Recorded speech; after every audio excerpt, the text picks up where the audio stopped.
আমাদের যারা Gen Z generation বলতেছি এদের মধ্যে ন্যাশনালিজম জিনিসটা অতটা ছিল না আগে, কিন্তু এই অভ্যুত্থানের মাধ্যমে আমরা দেখতে পাইলাম যে তারাও দেশকে অনেক ভালোবাসে, দেশের জন্য জীবন দেওয়ার জন্য তারা প্রস্তুত ছিল এবং কোনো কিছুরই পরোয়া করেনি।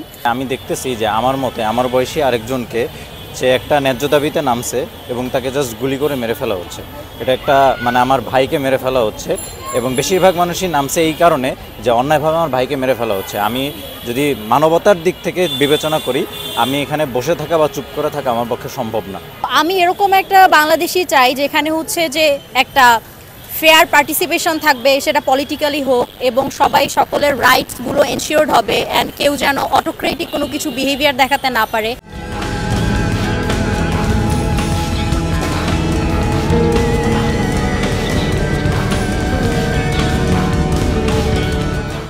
The 2024 Mesa Uprising started mainly from this university campus, Dhaka University, Bangladesh's leading public university. And during that Mesa Uprising, youth or students are the frontline fighters, and especially the students of Dhaka University was in the leading position at that time.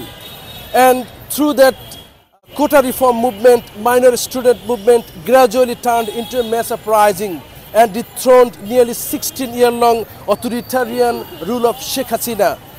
Recently, the country's International Crimes Tribunal delivered verdict awarding capital punishment or death punishment to the dethroned Prime Minister who was now in India.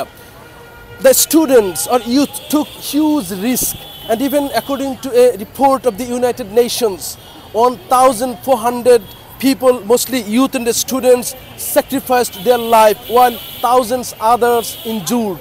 So why the students took such risk? What was their dream? What type of Bangladesh they actually want?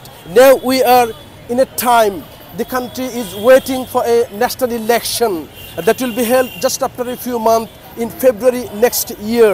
So at this moment I want to talk with the students of Dhaka University what was actually their dream and what type of Bangladesh they actually want to see.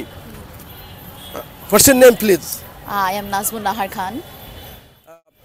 আপনারা তো একটা match uprising এ অংশগ্রহণ করেছিলেন জীবনের ঝুঁকি নিয়ে, তো কি ধরনের বাংলাদেশ দেখার স্বপ্ন নিয়ে আপনারা আসলে সেই আন্দোলনটা করেছিলেন? প্রথমত 24-এর গণঅভ্যুত্থান যেটা হয়েছিল সেটা প্রথমত কোটা ভিত্তিক থাকলেও পরবর্তীতে এটা সকল মানুষ, শুধুমাত্র ছাত্র জনতাই না, সকল মানুষই এতে স্বতঃস্ফূর্তভাবে অংশগ্রহণ করে এবং এটার মূল কারণই হচ্ছে দেশকে ভালোবেসে। এবং এখানে আরও একটা জিনিস আমরা যেটা দেখতে পেরেছি যে আমাদের যারা জেনজি জেনারেশন বলতেছি এদের মধ্যে ন্যাশনালিজম জিনিসটা অতটা ছিল না আগে, কিন্তু এই অভ্যুত্থানের মাধ্যমে আমরা দেখতে পাইলাম যে তারাও দেশকে অনেক ভালোবাসে, দেশের জন্য জীবন দেওয়ার জন্য তারা প্রস্তুত ছিল এবং কোনো কিছুরই পরোয়া করেনি। She actually said that the main reason behind that mass uprising led by students was patriotism, and they took part in that movement, loving this country, and they sacrificed their life for the betterment of this country. Now I'll talk with another one. আপনি আসলে কি ধরনের বাংলাদেশের স্বপ্ন দেখছেন? আচ্ছা, তো সবার আগে বলতে চাই যে আমাদের যে আন্দোলনটা এবং আন্দোলন পরবর্তী আমাদের যে মানে একটা ইচ্ছে ছিল সেটা হচ্ছে যে বাংলাদেশের পলিটিক্যাল অ্যান্ড সোশিও ইকোনমিক একটা হিউজ চেঞ্জ আসবে। তো আমি এরকম একটা বাংলাদেশি চাই যেখানে হচ্ছে যে একটা ফেয়ার পার্টিসিপেশন থাকবে, সেটা পলিটিক্যালি হোক, এবং সবাই সকলের রাইটসগুলো এনশিওরড হবে অ্যান্ড কেউ যেন অটোক্রেটিক কোনো কিছু বিহেভিয়ার দেখাতে না পারে। অ্যান্ড অলসো আমাদের যে মানে পলিটিক্যাল ইনস্টেবিলিটি যেটা আমাদের বর্তমানে আছে এগুলো সলভ হোক, এবং হচ্ছে মানুষ এখন অনেক সচেতন আগের চেয়ে। What's your name? আমার নাম নুজুলা উর্বি।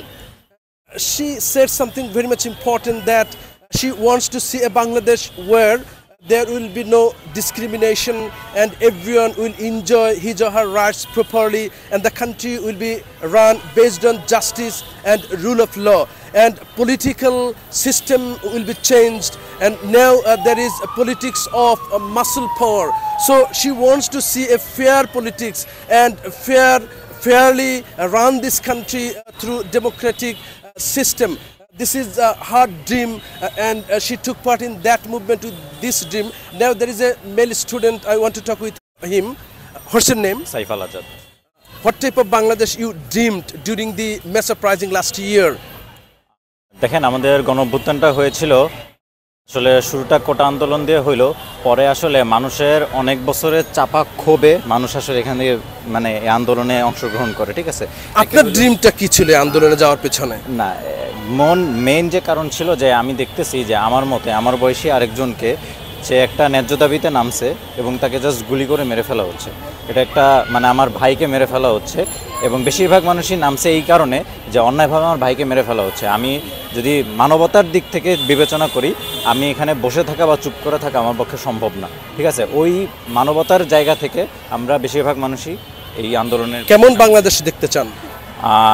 কেমন বাংলাদেশের প্রথম কথা মানুষ যাতে সহজে খেয়ে পরে বাঁচতে পারে এবং Thank you very much. He said that actually the students first took part in that movement, and when the law enforcers behaved very brutally and students were brutally murdered, then it turns into a mass uprising, and they took part in that movement for the betterment of this country and the dream for a Bangladesh that will be very good, that will be progressive.